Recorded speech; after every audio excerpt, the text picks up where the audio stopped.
Hey, what's up guys? Guardian here, coming guys with a new video today. And today we're going to be taking it back to V-Series and V Premium.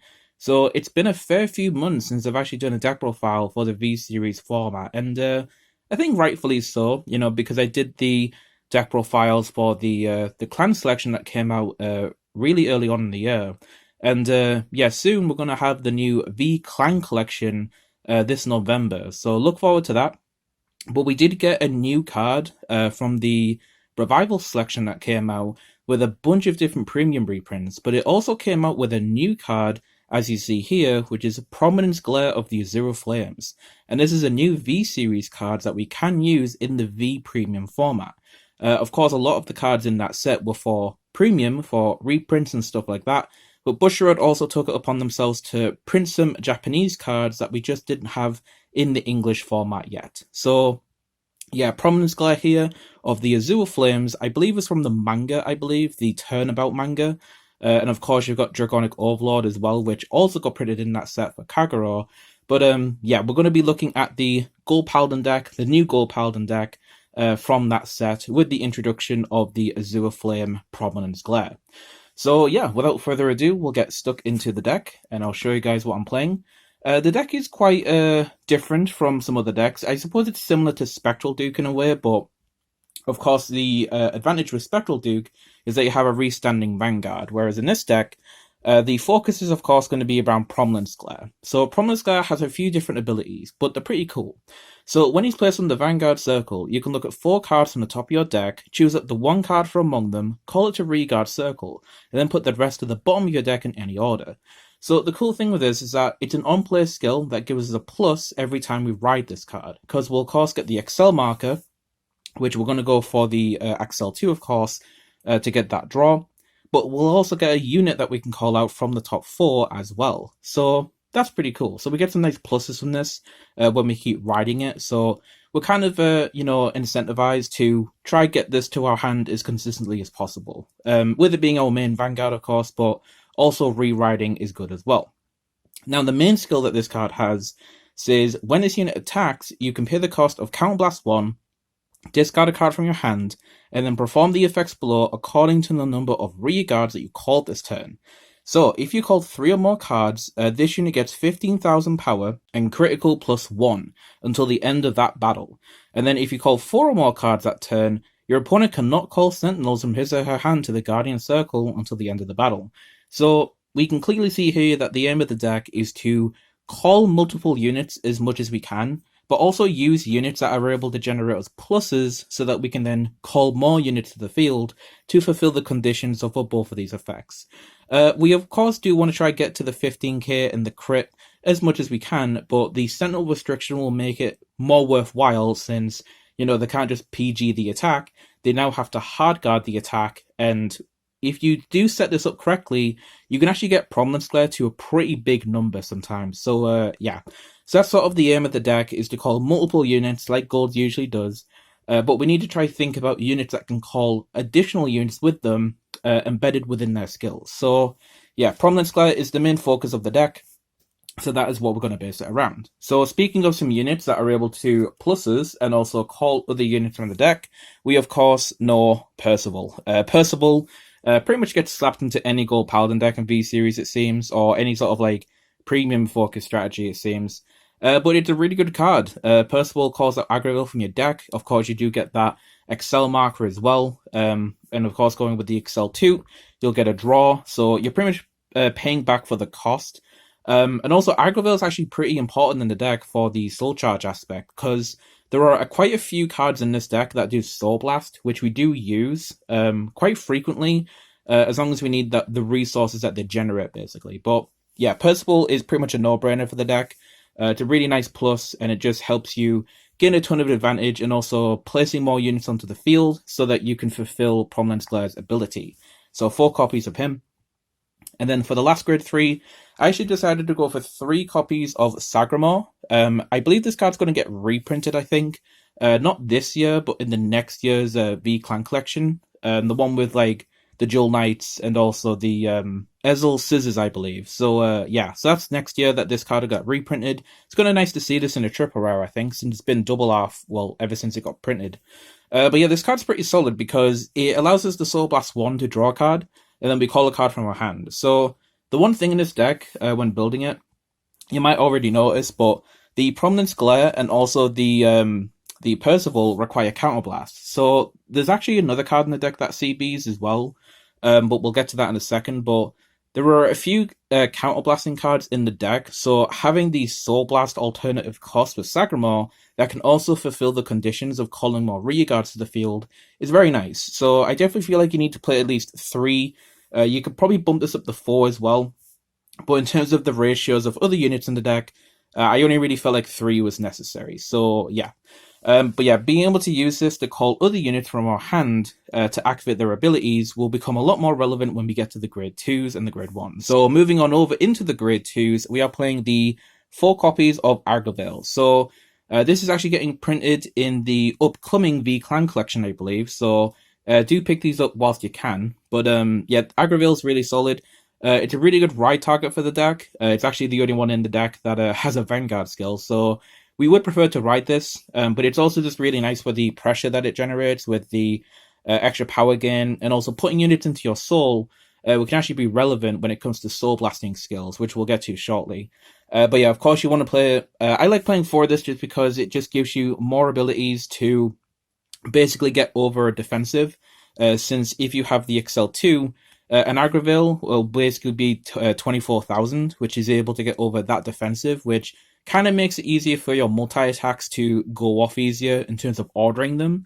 So that's pretty cool. But yeah, Agravale, pretty much a no-brainer when you're playing the Percival in the deck. Now, for another piece that we're playing, this is the other card that counterblasts in the deck, which is why the deck can be pretty heavy when it comes to counterblasting. But I do like the Kaiden and Hoel package in here because Hoel is really good in terms of powering up your Prominence Glare. Since if we're going to make it so that he gets a crit in power with a Sentinel Restrict, we kind of want to, make it bigger so it's harder to guard, right? So I kind of thought, well, Kaiden and Hoel are pretty nice because, if you have Kaiden and Hoel on the field, when you're using Kaiden's skill, Hoel being out on the field will allow you to get that extra draw. So Kaiden then becomes a +1, but he's also calling something to the field as well with him. So that's pretty good.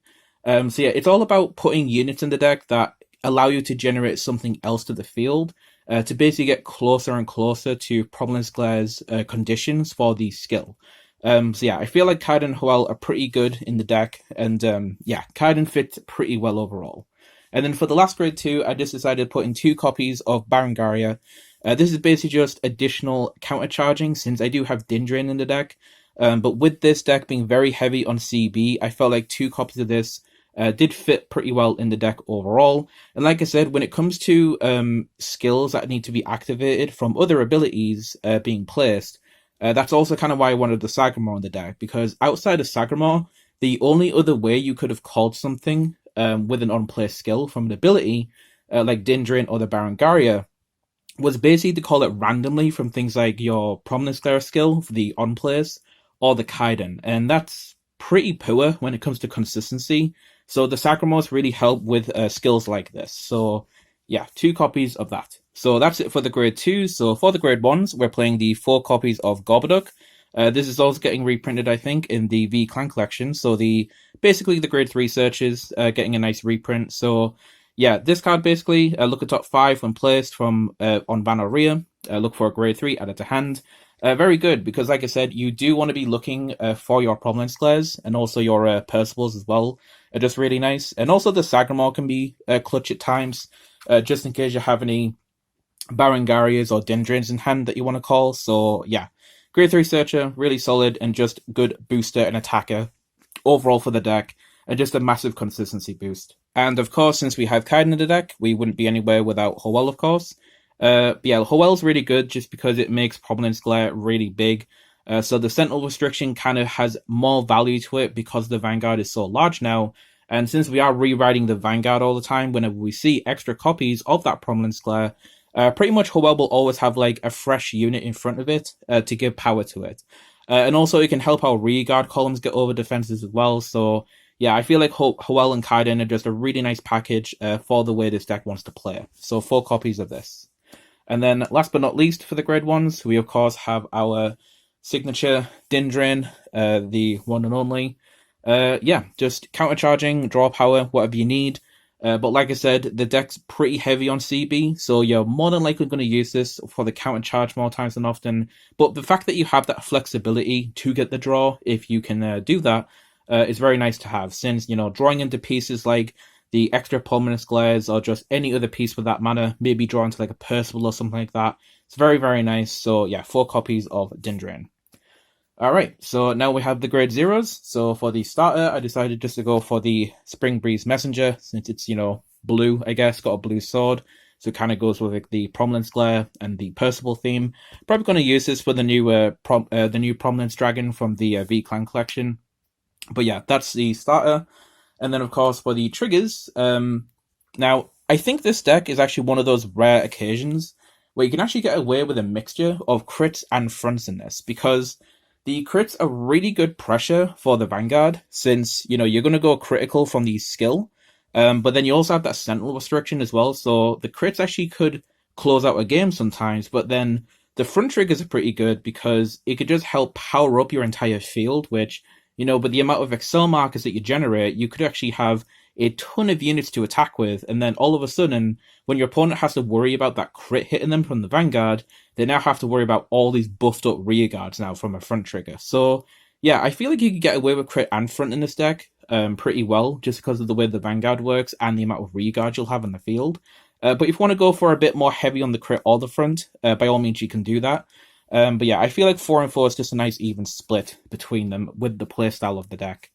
And then last but not least, we of course have our 4 draw PG, and then we have our 4 heal triggers. Now, of course, when the new V-Clan collection comes out, I would replace these with the new heal guardians, since those are pretty good for early game.